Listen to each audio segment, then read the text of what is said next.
सरकार का vote bank का राजनीति है। सरकार चाहती है कि हिंदू को भले तोड़ दें।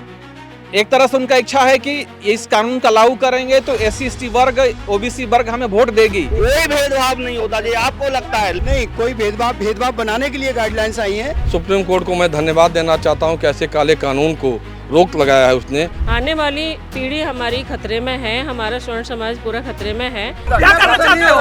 मारपीट करना चाहते हो? वीडियो बनाओ साले। ये ड्रेस की इज्जत करने वाली बात है। आप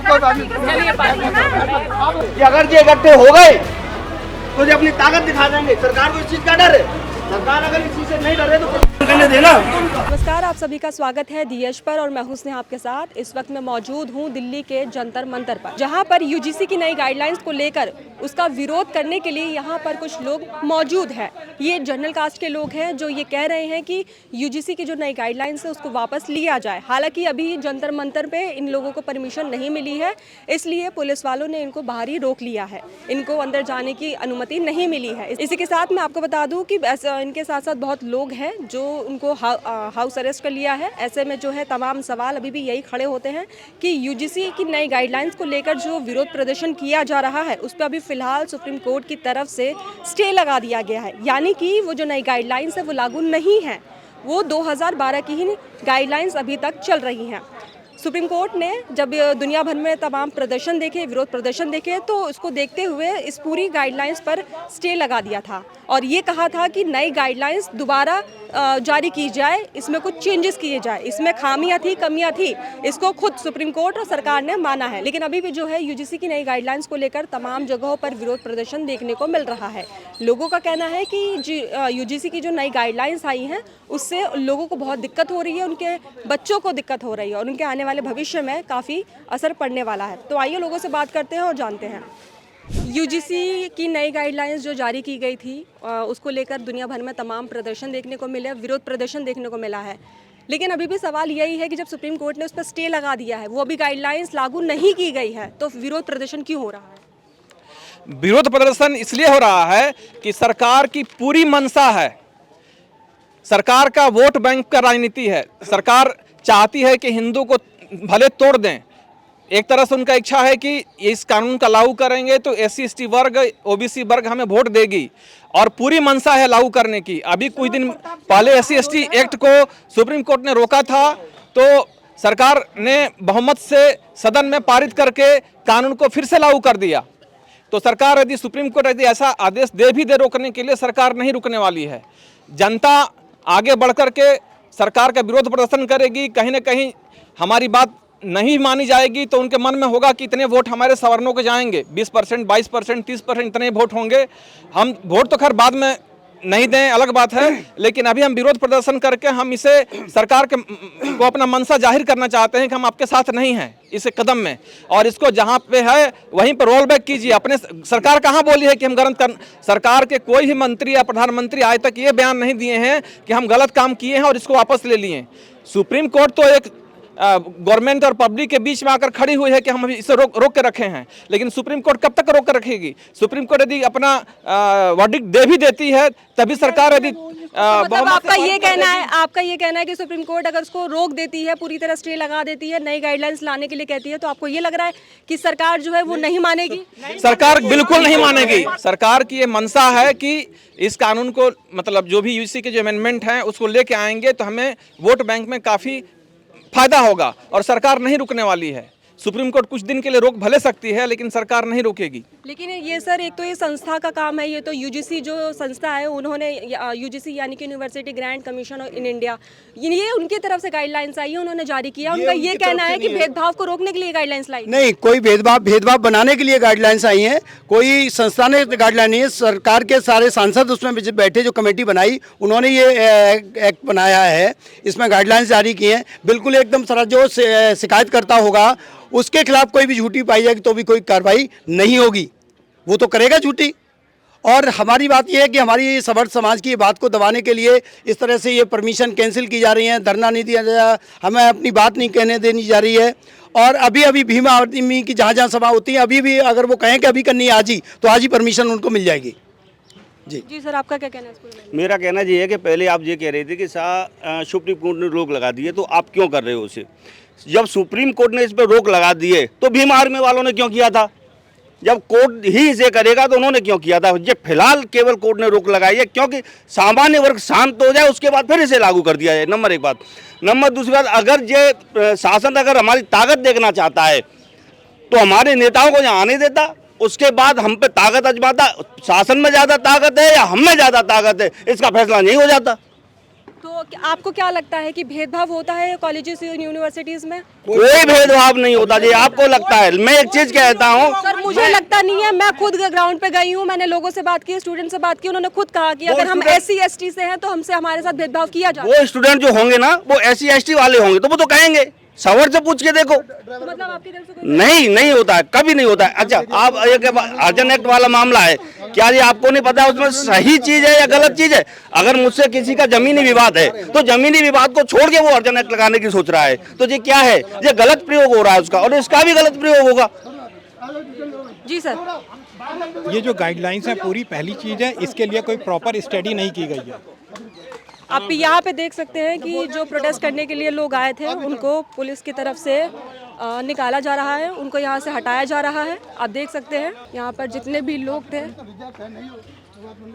उन लोगों को यहाँ से ले जाया जा रहा है। जंतर मंतर पर ये लोग प्रदर्शन करने आए थे, UGC की नई गाइडलाइंस के खिलाफ ये विरोध प्रदर्शन करने आए थे। इनको जो है परमिशन नहीं मिली थी, ना ही सरकार की तरफ से और ना ही राज्य की तरफ से।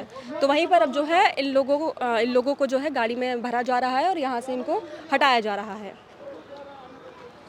अरे आओ ना यार, कि अगर ये इकट्ठे हो गए तो ये अपनी ताकत दिखा देंगे। सरकार को इस चीज का डर है, सरकार अगर इस चीज से नहीं डरे तो करने देना। कौन सा हम काम कर रहे हैं? शांति से काम कर रहे हैं। बुलाओ उनको, बुलाओ। वो अंदर से बाहर भगा रहे हैं, आप अंदर ले जा रहे हो। हमने तुम्हें टाइम दिया, मैंने खड़ा रहना बोलते हैं 15 मिनट मैंने वेट किया, अपने काम अंदर तो लाउड है, सब अंदर कर लो, हम तो मना नहीं कर रहे। देखो क्या नाम है? क्या नाम है? हमने मैं तुझे से क्या फॉलो कर रहा? मैं कह रहा हूं भाई, मैंने क्या कहा? एक बात सुनो, मैंने कहा मीडिया को दे लो, मैंने क्या कहा? आप मीडिया को दे लो भाई, मैंने कहा ना। अभी तो हम लोग बात ही कर रहे थे, बात मैं भी कर रहा हूँ, मीडिया से बात ही कर रहे थे। देखो मैंने तुम्हें पूरा टाइम दिया, पूरा टाइम दिया। आइए चलिए।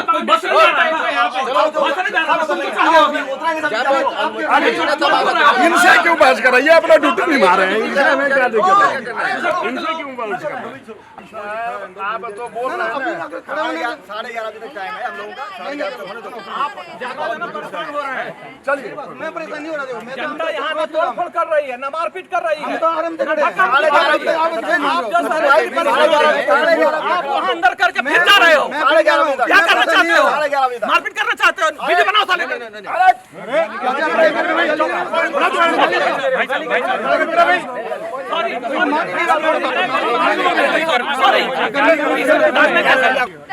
दूसरे दिन आएंगे कभी तो गाली ड्रेस की इज्जत करने वाली बात है। आप बहुत गलत तरीके से ये बात है। मैं भी यहाँ रिपोर्टिंग करने आई हूँ, आप गलत तरीके से आप बहस मत करो। अरे गाली दिया भाई। हम लोग भी आपको जान मत करो। हम रिपोर्टिंग। अरे भाई क्या है तुम? तो यहाँ पर देखा आपने कि जो लोग धरना प्रदर्शन करने आए थे उन लोगों को अनुमति नहीं दी गई थी। हालांकि उन्होंने UGC की नई गाइडलाइंस के विरोध में प्रदर्शन करने की यहाँ पे अनुमति मांगी, लेकिन यहाँ पे जो पुलिस ऑफिसर जो लोग तैनात थे उनको रोकने के लिए उनसे थोड़ी बहुत झड़प हो गई। इस दौरान वहाँ पर एक मौजूद व्यक्ति ने ऑन ड्यूटी पुलिस ऑफिसर को गाली दे दी। अब इसी बीच को लेकर आप देख सकते हैं कि पूरी की पूरी रिकॉर्डिंग की गई थी कि उन्होंने किस तरह से उनका बचाव करने की कोशिश की गई। फिर उसके बाद ये ब्लेम लगाया गया कि मैं किसी के फेवर ले रही हूँ, मैं किसी की तरफ से आई हूँ। तो अगर देखा जाए सवाल यही है कि जर्नलिस्ट होने का क्या फ़ायदा है अगर आप सही को सही नहीं बोल सकते और गलत को गलत नहीं बोल सकते। यहाँ पर सामने साफ साफ ये बोला गया था कि उन्होंने जो वर्ड यूज़ किया गया था वो गाली का ही शब्द था। ऐसे में अगर किसी का फेवर करना है तो आप सही का करिए, गलत का नहीं। जैसा कि जंतर मंतर यानी कि दिल्ली के जंतर मंतर जो धरना प्रदर्शन का पूरा स्थल है, यहाँ पर लोगों को अनुमति दी जाती है विरोध प्रदर्शन करने के लिए, चाहे वो कोई भी मुद्दा हो। आम जनता की आवाज़ यही से उठाई जाती है। लेकिन अभी यूजीसी की जो नई गाइडलाइंस आई हैं उसको लेकर लोग जो है यहाँ पे प्रोटेस्ट करने के लिए आए थे, धरना प्रदर्शन करने के लिए आए थे, लेकिन उन्हें अनुमति नहीं मिली, जिसकी वजह से उनको अंदर प्रवेश नहीं करने दिया गया। ऐसे में तमाम चीज़ें आपने देखी कि उस दौरान क्या हुआ। अब हमारे साथ मौजूद है कुछ और लोग जो इस पर बात करेंगे और उनसे जानते हैं कि इस पूरे मुद्दे पर उनका क्या राय है। सर, आपका नाम? मेरा नाम राकेश कुमार तिवारी है, मैं advocate supreme court of India. सबसे पहले तो मैं स्वागत करना चाहता हूं आए हुए सभी लोगों का कि जिन लोगों ने सारे काम काज छोड़ करके और सरकार की इस तानाशाही रवैये के खिलाफ यहाँ पे अपनी बात को कहने के लिए आए हैं, मैं उनको धन्यवाद देना चाहता हूँ। और आपके चैनल को भी बहुत बहुत धन्यवाद देना चाहता हूँ कि आप लोकतंत्र के कम से कम पक्षधर हैं, कि लोकतंत्र में सबको अपनी बात कहने का अधिकार है। और भारतीय जनता पार्टी की सरकार पूर्ण रूप से निरंकुश हो गई है, उसको लोकतंत्र में विश्वास कतई नहीं है, क्योंकि लोकतंत्र में जनता को आवाज़ उठाना, हर व्यक्ति अपनी बात को कह सकता है, यह पूरा अधिकार है। सर, जैसा कि आपने कहा, आपने मुझे धन्यवाद कहा, अभी फ़िलहाल जब झड़प हुई थी पुलिस और जो लोग आए थे उनके बीच में, तो एक प्रोटेस्टर ने एक अपशब्द कहा पुलिस को ऑन ड्यूटी। मैंने इस पर उनसे बस सवाल कर दिया कि आपने ऐसा क्यों कहा, जिस पर लोग भड़क गए और मुझे कह दिया कि आप जो है दूसरे फेवर से आई हैं, आप बात करने आई है। मीडिया एक स्वतंत्र संस्थान है, मैं जर्नलिस्ट हूँ, मुझे पता है कि किससे क्या सवाल पूछना है। आपने एक ऑन ड्यूटी पुलिस ऑफिसर को आपने जो है अपशब्द कहा, गाली दी, क्या वो सही था, उचित था? अगर मैंने उनसे सवाल कर लिया तो क्या मैं बायस्ड हो गई इस चीज़ को? ऐसा है कि भारतीय जनता पार्टी की सरकार को कुछ गोदी मीडिया पर ही विश्वास है। आप जैसे जो पत्रकार हैं, जर्नलिस्ट हैं, उन पे भारतीय जनता पार्टी का कोई भरोसा नहीं है, क्योंकि आप सच कहती हैं। सच पर भारतीय जनता पार्टी को कोई भरोसा नहीं है। चंद चाटुकार लोग बैठे हुए हैं जो आयलिंग बटरिंग कर रहे हैं और भारतीय जनता पार्टी की सरकार को जो है तो ओहदे पद पे बैठाए हुए हैं, उन्हीं लोगों पर भरोसा है केवल। सर, मेरे सवाल का जवाब अभी भी नहीं मिला। जैसा कि मेरे साथ हुआ ये चीज़, मैं गोदी मीडिया या फिर किसी और के लिए नहीं आई हूँ, मैं आप लोगों की आवाज़ सुनने के लिए आई हूँ। रविवार का दिन है, आप लोगों ने बुलाया, मैं आई हूँ, मैं आप लोगों की बात सुनने के लिए आई हूँ। मेरा सवाल जो होगा बस आप लोगों को जवाब देना है। लेकिन क्या मेरे साथ इस तरह की ये बदतमीज़ी करनी सही थी? बिल्कुल गलत थी। एक पत्रकार के साथ जो लोकतंत्र का चौथा स्तंभ है और एक समाज का सजग प्रहरी है, उसके साथ इस तरह का दुर्व्यवहार करना पूर्णतः अनुचित है। सवाल पे आते हैं, तो सवाल ये है सर कि जैसा कि आप कह रहे हैं कि आप सुप्रीम कोर्ट के लॉयर हैं, तो आप अच्छे से ये चीज़ बता सकते हैं कि जब सुप्रीम कोर्ट ने यूजीसी की नई गाइडलाइंस पर स्टे लगा दिया है, उस पर रोक लगा दी गई है और कहा है कि इसमें बदलाव करके दोबारा से इसे लागू की जाए, तो ये विरोध प्रदर्शन क्यों हो रहा है दोबारा? मैं माननीय सर्वोच्च न्यायालय के निर्णय का स्वागत करता हूँ, लेकिन बात उसमें है कि हम तो स्वागत करते हैं और न्यायालय में विश्वास करते हैं, न्यायपालिका के निर्णय पर विश्वास करते हैं। हम अपनी बात को केवल कहने आए हैं कि आने वाले समय में यूजीसी एक्ट इस तरह से जो लागू हो रहा है वो लागू न हो। जी सर, सरकार ने नहीं बोला है मैडम, जो चलती है वो सरकार की चलती है। सुप्रीम कोर्ट ने तो 2018 में भी SC/ST का बोल दिया था, कोर्ट ने बोल दिया था ना कि नहीं मानेंगे। कोर्ट ने फिर सरकार ने फिर वो कानून बदल दिया है। अब तो जो चलती है वो सरकार की चलती है, कोर्ट की नहीं चलती है मैडम। बदल दिया है, लेकिन अभी भी जो यूजीसी की नई गाइडलाइंस जो है उसको रोक लगा के वो जो सुप्रीम कोर्ट ने कहा है वो 2012 की गाइडलाइंस चल रही है अभी। मैडम फिलहाल के लिए तो बोल दिया है, कानून तो यही बनाएंगे हमारी सरकार जो है बीजेपी। 2018 में आप देख सकते थे पहले क्या हुआ था। अगर न्यायपालिका नहीं रहती देश में तो अभी तक ये कानून लागू कर दिए होते। ये तो सुप्रीम कोर्ट को मैं धन्यवाद देना चाहता हूँ कि ऐसे काले कानून को रोक लगाया है उसने, और इनकी जो मंशा है सुप्रीम कोर्ट होने नहीं देगी। बात रखने का तो सबको अधिकार है। आज तक अभी तक यहाँ पे जितने भी धरना प्रदर्शन हुए जंतर मंतर से ही शुरू हुए, यहीं पे आके ख़त्म हो गए। लेकिन एक स्वर्ण समाज को इस तरीके से रोक दिया जाता है, बैरिकेडिंग कर दी जाती है। भाई स्वर्ण समाज को जीने का, अपनी बात रखने का, अपना पक्षपात रखने का अधिकार नहीं है क्या? आने वाली पीढ़ी हमारी खतरे में है, हमारा स्वर्ण समाज पूरा खतरे में है। एक तरीके से मतलब ये तो कानून इस तरीके से लागू कर दिया है गवर्नमेंट ने, मैम लागू कर दिया है, लेकिन उस पर सुप्रीम कोर्ट ने ब्रेक किया हुआ है और अभी कोई गारंटी नहीं है, सिर्फ स्टे है। एक आदमी को ST/ST के तहत जेल में डाल दिया जाता है, वो 20 साल पूरे का, जब तक उसका पूरा परिवार खत्म हो जाता है, फिर आप उसको बरी कर देते हो। क्या है ये सब? मीडिया बिकी हुई, सोशल मीडिया बिकी हुई। कोई इंसान यदि अपनी बात रखता है तो उसको दबा दिया जाता है, उस पर केस लाद दिया जाए, उसको अरेस्ट कर उसको बंद कर दिया जाता है, उसके परिवार को तहस नहस कर दिया, मतलब जीने के लायक नहीं छोड़ते उसको। तो ये सब क्या है? मैं भी बीजेपी से हूँ, बीजेपी से बिलोंग करती हूँ 25 साल से। मैं पार्टी के सपोर्ट में हूँ, लेकिन पार्टी के जो पदाधिकारी हैं उनके सपोर्ट में कतई नहीं हूँ। यदि हमारा देश बटेगा तो हमारी रगों में भी खून है। आज ये यहाँ तक है, ये आगे और भी जाएगा। अभी चंद लोग इकट्ठे हुए हैं, ऐसे लोग न जाने किन किन शहरों में और कितनी मचाएंगे। फिर जब शासन नहीं मानेगा तो अब इंसान मर रहा है तो ऐसे ही मरेगा ना। घर में चुप बैठ के रोटी खा के थोड़ी ना मरेगा। नौकरी कर नहीं सकते, खाना बना नहीं सकते, कहीं से कहीं तक पढ़ाई। आप देखिए क्या स्थिति हो गई है। क्या हमारे बच्चे, हमारी माताएं बहनें, अभी दिल्ली में एक मर्डर हुआ है, शीला दीक्षित 3 दिन बाद वहाँ पहुँची हैं। क्या है शीला दीक्षित नहीं मैम, रेखा गुप्ता सॉरी, 3 दिन बाद वहाँ पहुँची हैं। एक जवान बेटा ख़त्म हुआ है, एक माँ का इकलौता बेटा ख़त्म हुआ है और पार्टी होली मना रही है। कम से कम शोक संवेदना, एक तसल्ली तो देती वहाँ जाके। क्या जनता से वोट खींचने के लिए, अपने चेहरे, अपने व्यापार विदेश में चमकाने के लिए नेता बनते हैं लोग? अपने घर संभाले नहीं जा रहे, जनता से लूट के और माया भर के विदेश ले जाई जा रही है, सुख सुविधाएं लुटाई जा रही हैं और बाकी की सोच समाज मरे जा रही है। तो ये चीज़ गलत है मैम, हम इसके विरोध में हैं बिल्कुल। और मैं एक ही अपील करूंगी सुप्रीम कोर्ट से, गवर्नमेंट से, कि भाई धरना जैसे प्रदर्शन हुआ है वैसे करने दीजिए, कोई ऐसी अशांति ना फैलाएं। हम सब एक हैं और समानता से अपनी बात रखने का अधिकार हम सबको है। जय हिंद, जय भारत, जय जय श्री राम। सर, जैसा कि जो यूजीसी की नई गाइडलाइंस आई थी जो 2025 की थी, उसको जनवरी 2026 में लागू कर दिया जाता है, जिसके बाद पूरी देश भर में विरोध प्रदर्शन देखने को मिलता है। लेकिन वहीं दूसरी तरफ दूसरे तबके के जो लोग हैं वो ये कहना चाह रहे हैं कि इसको लागू किया जाए जिससे भेदभाव कम होगा। वहीं पर आप लोगों का कहना है कि भेदभाव कम नहीं बढ़ेगा। क्या कहें? देखिए, इसमें एक ही बात है और वो ये है कि सरकार अपनी मंशा स्पष्ट करे।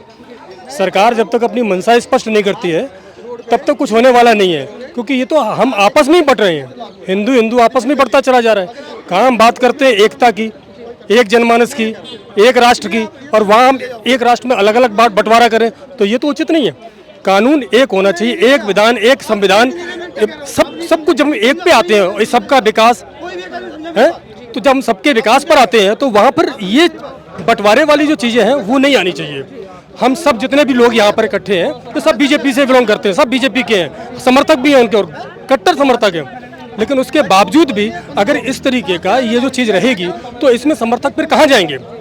विद्रोह की जो भावना जो है वो जन्म लेने के लिए आतुर हो रही है। आप इस बात को समझिए।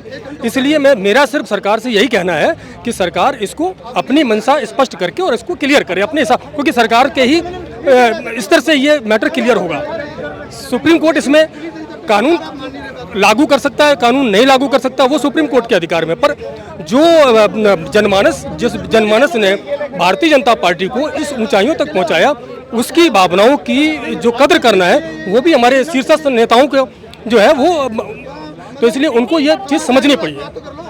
यहाँ पर जो है, जो लोग प्रदर्शन करने आए हैं, जो लोग बात करने के लिए आए हैं, मीडिया से अपनी आवाज़ को उठाने के लिए आए हैं और विरोध प्रदर्शन करने के लिए आए हैं, लेकिन लगातार इनको यहाँ पर रोका जा रहा है, इनको यहाँ पर विरोध प्रदर्शन नहीं करने दिया जा रहा है। आप देख सकते हैं कि यहाँ पर भी एक बार फिर से जो है पुलिस से और लोगों के बीच में जो है झड़पबाजी शुरू हो गई है। एक बार फिर से यहाँ पर जो है लोगों को अनुमति नहीं मिल रही है, ना ही यहाँ पे रुकने की, ना ही यहाँ पर विरोध प्रदर्शन करने की। तो यहाँ पर जो लोग यूजीसी की नई गाइडलाइंस के विरोध में प्रदर्शन करने आए थे उनको अनुमति नहीं मिली। बाहर भी जब मैंने लोगों से बातचीत करने की कोशिश की तो पुलिस वालों ने उन्हें रोक दिया और यहाँ पर उन्हें रुकने से साफ मना कर दिया है। और वहीं पर जब मैंने लोगों से बातचीत की तो उन्होंने साफ यूजीसी की नई गाइडलाइंस का विरोध किया है और उसको वापस लेने की मांग की है। जब सवाल ये पूछा गया कि इस पर अभी स्टे लगा है और इसको नई गाइडलाइंस के रूप में दोबारा से इसको लागू करने की बात कही गई है, तो उन्होंने कहा कि पहले तो यूजीसी 2025 की जो गाइडलाइंस है उनको पूरी तरह वापस लिया जाए और जो गाइडलाइंस है उनको दोबारा से लागू किया जाए, वो भी लोगों को देखते हुए, लोगों की उनकी आवाज़ को देखते हुए। ऐसे में जो है तमाम खबरें सामने आई हैं और तमाम चीज़ें सामने आई हैं। लेकिन इस बीच एक चीज़ ये भी सामने आई है कि जो यहाँ पर मीडिया, जो कि एक स्वतंत्र संस्था होती है, मीडिया पर्सन को इस तरह से बोलना कि आप किसकी तरफ से आई हैं, ये बेहद गलत है। ऐसे में आपकी क्या राय है, हमें कमेंट बॉक्स में ज़रूर बताएं। मैं स्नेहा, वीडियो जर्नलिस्ट रतिकांत के साथ DH।